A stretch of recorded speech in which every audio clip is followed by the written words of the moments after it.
Talks podcast, a space where I give you strategy and tips for entrepreneurship, relationships, and personal development. Happy Wednesday, happy hump day. I hope you're having an amazing week so far. Our theme for the month of February is release, because letting go can be hard. And part of the reason why letting go can be hard is because it leaves us feeling empty, and sometimes that empty space feels worse than a filled space with something that doesn't really satisfy us and make us happy. Letting go can also cause us to rethink the realities that we've known to be true. So the capacity that people have had in our lives, the future that we were trying to create, and just reality as we've known it. And still, with all of that being said, release and letting go is beautiful, because letting go makes room for more. It leaves space for different, and it welcomes better in. This week, I want to talk to you about releasing others and yourself from experiences or expectations that you have of them. So one of the fastest ways to heartbreak is to expect more from someone than they are willing or able to give.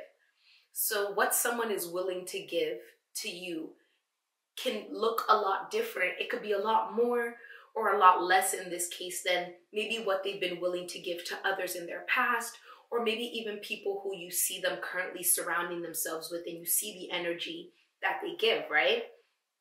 Another thing is their ability.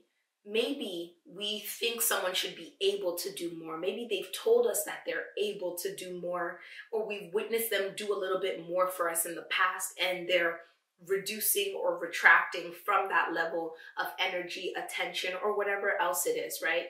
But looking at someone and expecting them to give you more than they're willing and able to will have you in a really, really tough place, a place of disappointment and sadness, right? And this can have us fantasizing about who someone could be. And from that place, we try to force them to get there. Seeing someone's potential, right? Saying, oh, this person could be so much more, and I deserve that version of them, so I'm going to do whatever it takes to get them to that place. This can have us looking at people and putting a lot of pressure on them. And when I look back at some of my failed relationships, this could be romantic or platonic, business relationships, I have to admit that it usually comes from trying to force someone to get to a place that I think they're capable of getting to before they are willing or able to get there on their own. And before I continue, I think it's important to note that it is very, very important to communicate your expectations. When I talk about letting go of expectations, I'm talking about expectations that you've communicated and somebody is not living up to that expectation, especially if it's something that is a deal breaker or super important for you, right? I don't believe in that coy, play hard to get, let him figure it out kind of stuff, because I believe that it's a recipe for suffering for absolutely no reason at all. When you do that stuff, when you're like, I'm going to play hard to get, I'm not going to tell him what I expect, he should know. What happens is that when that person doesn't live up to that expectation, it becomes really difficult for us to let go of those situations and walk away, because that lack of communication can make you feel like that decision is irrational. So you've never told someone that this is what you need to make you feel loved, important, and seen. So when they don't do it and you get frustrated, you want to walk away because they're not satisfying you and they're not living up to the expectations that you have for them. They're not coming through. But at the same time, are you able to do that with confidence? Because is it logical? Is it ethical? Is it kind? Is it love to blame someone for not doing something that you never told them was important for them to do for you in the first place? But when you communicate your expectations, when you let people know what you need, what's important to you, what you require, they know what standard they need to hit. And if they don't hit that standard, you have all the right and you feel confident in walking away, because you didn't set them up with a brain teaser to try and figure you out and now you're stuck. No, you gave them the map, you gave them the instructions, and when they didn't meet that expectation, for whatever reason, justified or not, you can stand firmly and say, you know what, this is no longer serving me, so I'm gonna walk away, right? So back to the main point, that's so important. Like, communication is key, but the potential that we see in others is great, right? It can be life altering and it can be important to their next level, but if they aren't there yet, you need to learn to have peace about it. People are on their own journeys, right? We are on our own journey, and part of growing is giving people the grace to grow at their own pace. When you were on whatever path you were on and you were getting to wherever you are now, if people tried to rush you, you would have missed out on key parts that were necessary for you to maintain this new stage of your life, right? So when we look at others, and sometimes it's because of the love we have for them, it's the excitement, it's the hope we have in them, it's the hope in our connections with them, we want to force them. But there's no benefit in forcing anybody. So you need to release yourself from tour guide energy. You don't need to show people the way to enlightenment. It's not your job to get everybody to where you think they need to be. Stop being a tour guide. It's not your job, right? And some people want to stay where they are. I think that's important to say, right? Like, some of us want to move, we want to grow, and we want to move at very, very fast pace, whereas other people are completely comfortable being exactly where they are forever. And if that doesn't work for you, it becomes your responsibility to step away from that, right? Even if it looks wrong to you, as long as they're not your child and you're not their guardian, you have to let them have it. Either you let them have it or you don't let them have it, and you try to force them to do something that they don't want to do. And either way, they're going to stay there. So you're just going to be stressed being a tour guide, trying to guide someone in a direction when that's not even where they're trying to go. And the thing about motivation is that no matter how well-intentioned and steeped in love it is, so you want the best for someone, it can come off as nagging when the recipient didn't ask for it.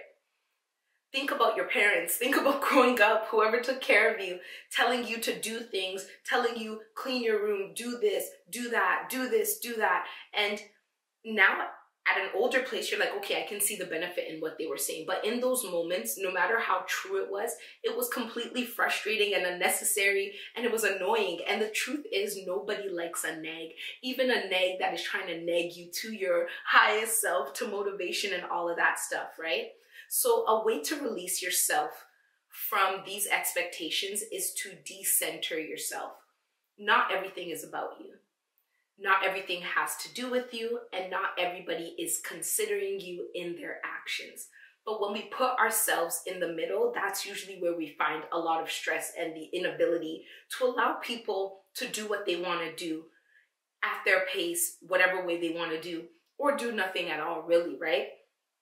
The picture that we create in our mind about how things could be will cause us to center in a reality that may never come to pass. So if you meet a guy now and you're like, he's the one, anything that happens with him, you're not going to be able to look at it objectively, because you are thinking that if he's the one and this is my husband and this is who I'm supposed to spend my life with, this stuff has to do with me. So you attach yourself, even if it's not reality, to somebody in a way where you put yourself in the center and you use yourself as a gauge of how you direct them to make the decisions they want and to walk the path that they want. So I have a friend, and he is horrible at replying texts. And he had let me know this, or he had let me know that, what's wrong with my English? He let me know this about him from the moment that we had met one another. And even with that being said, I often found myself centering myself in his lack of quick response to our texts. And in those moments where I'm like, oh, I replied right away. He literally just texted me 1 minute ago and I replied him a minute later. Why is he not texting me back? Is he ignoring me? In that centering, I had to decenter myself, because if I had centered myself and thought he's ignoring me and not he's horrible at replying and he probably dropped his phone and he won't pick it up for another 4 hours, I would have been stressed over nothing.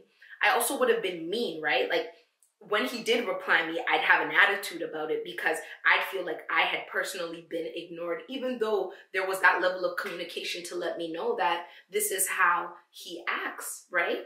And in that meanness, I would have also potentially been inconsiderate, because there are times where the reply rate is every 20 minutes, but then there's been moments where it's been 24 hours.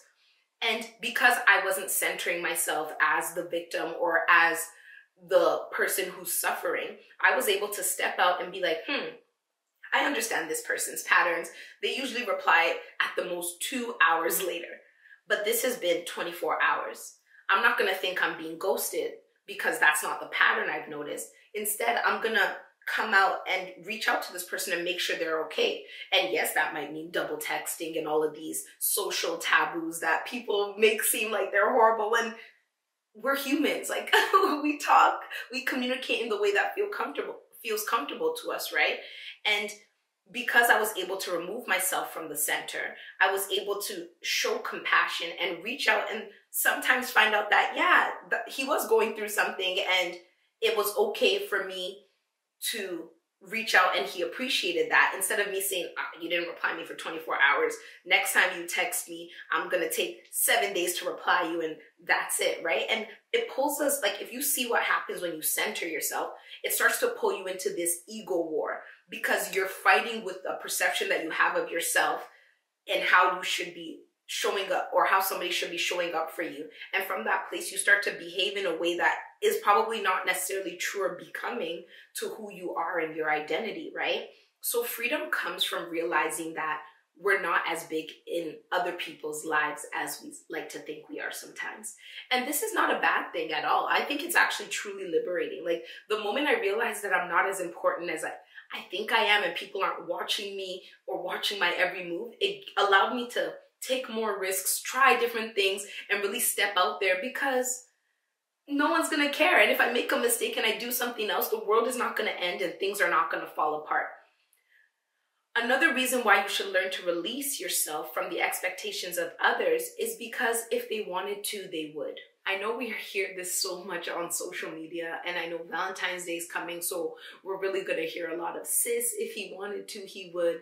It can be extremely annoying, but at the same time, there is something to be said for the fact that when we're in relationship with able-bodied human beings who have the autonomy and ability to make their own decisions, when they decide not to do something, should you communicate it with them? That's the key part, right? When they don't do something after you've communicated it with them, and they don't take initiative from the knowledge that they know to be true about you, we should let it go. Like, we should learn to let it go. When you communicate with someone and they hear you, but they choose not to do those things that they know are important to you, they're letting you know that maybe you're not as important to them, or they're not able to do it at this time. And with that information, sometimes it's best to walk away. If something is important to you and somebody decides that they don't want to do it, that's not the time to try and convince them why they should do it, convince them why you deserve it, convince them of why it would make them happy to make you happy. Release the tour guide energy, friend. Let it go, let it go, let it go. You've given them the map and the instructions, and if they decide to take that map, crumple it up, and throw it to the wind, then it's time for you to have rest and peace in that and release it and walk away. I'm not going to sit here and say that release is easy and walking away is easy and unlearning or relearning a new reality after you realize that the things you had hoped for are not happening. But what I am going to say is that in the long run, it'll bring about more peace. You might be lonely for a season, but there'll be peace. Instead of having someone around that you're trying to force, that you're trying to mold, that you're trying to change.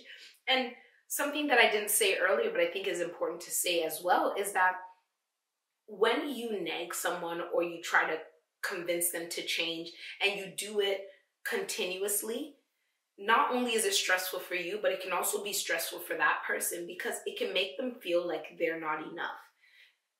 Constantly telling someone to become something different and change or adapt or do things a different way, or, oh, this is how somebody else did it and it worked, will have them feeling like who they are and what they bring to the table isn't enough for you.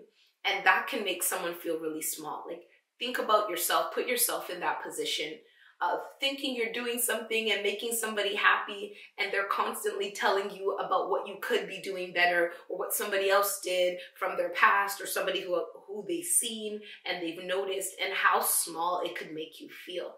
And we don't want to make people feel small, because at the end of the day, that is not motivation to change. That literally breeds resentment, and it breeds them to want to find validation elsewhere, in somebody who encourages them instead of somebody who constantly reminds them how they could, should, and would be better if they did things in the way that we wanted to do it. So release it, not just for your own peace, but for the peace of the people around you, for happiness and joy, because it's hard to be happy when we feel like we're not satisfied, you know? And in the seasons where people cannot satisfy you, maybe it's time to look for satisfaction elsewhere, including internally, right? We can give ourselves satisfaction as well. So yeah, thank you so much for listening. Have an amazing week. Like, share, leave a review. This is also going to be on YouTube, so leave a comment in the description, in the comment section below. Have an amazing week, and I'll talk to you next Wednesday. Bye.